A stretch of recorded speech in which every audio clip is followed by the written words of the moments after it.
So let's talk about the condition which favor the chain reaction.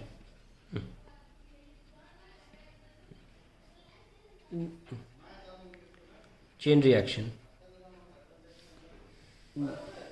पहली condition ये जो आपका फिजनेबल मटेरियल है, फ्यूल जिसे कहते हैं, फिजनेबल मटेरियल बोल लीजिए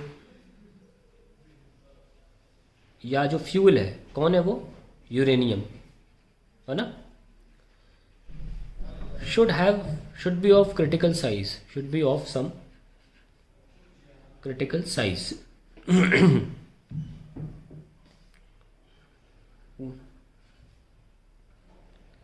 अब साइज में मास भी ले लीजिए, क्रिटिकल मास भी ज़रूरी है, ना कि सिर्फ साइज। और बाय फिजिसिस्ट ये कहा जाता है द साइज रेंजेस फ्रॉम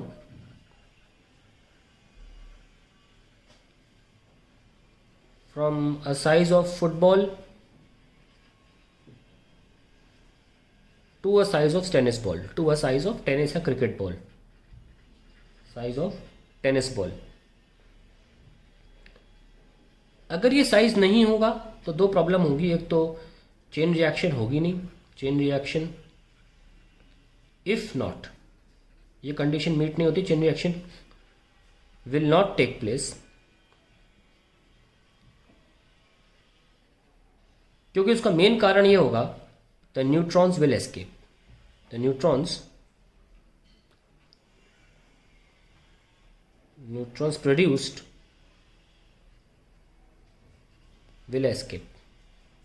तो एक पर्याप्त मात्रा में और एक पर्याप्त साइज का आपका फिजनेबल मटेरियल फ्यूल होना चाहिए, then you can carry out a chain reaction.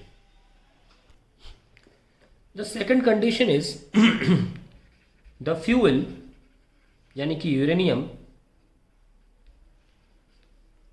और the fissionable material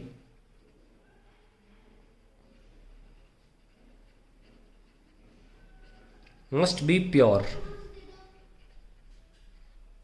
no impurities allowed, impurities must be there।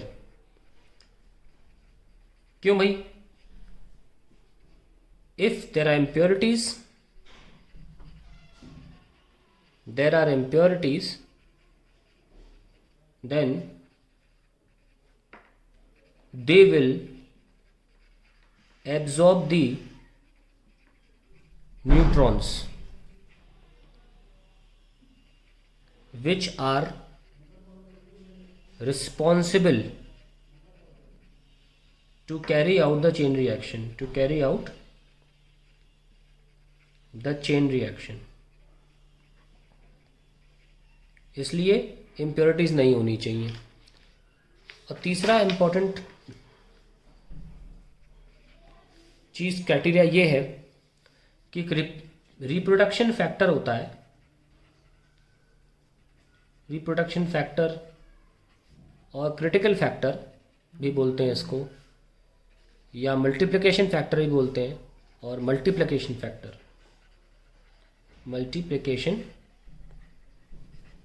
Factor भी बोला जाता है। वह K is equals to number of neutrons in present generation. Generation का मतलब यह है कि ये जो यूरेनियम अब फूट रहा है उससे जो न्यूट्रॉन्स निकल रहे हैं वो, और जस्ट पिछला जो न्यूट्रॉन फूटा था, that is present and past generation. Number of neutrons in present generation upon number of neutrons in just previous generation,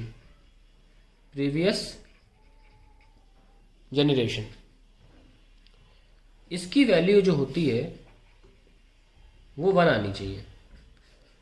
1 है वेरी गुड, के लेस देन 1 है चलेगा,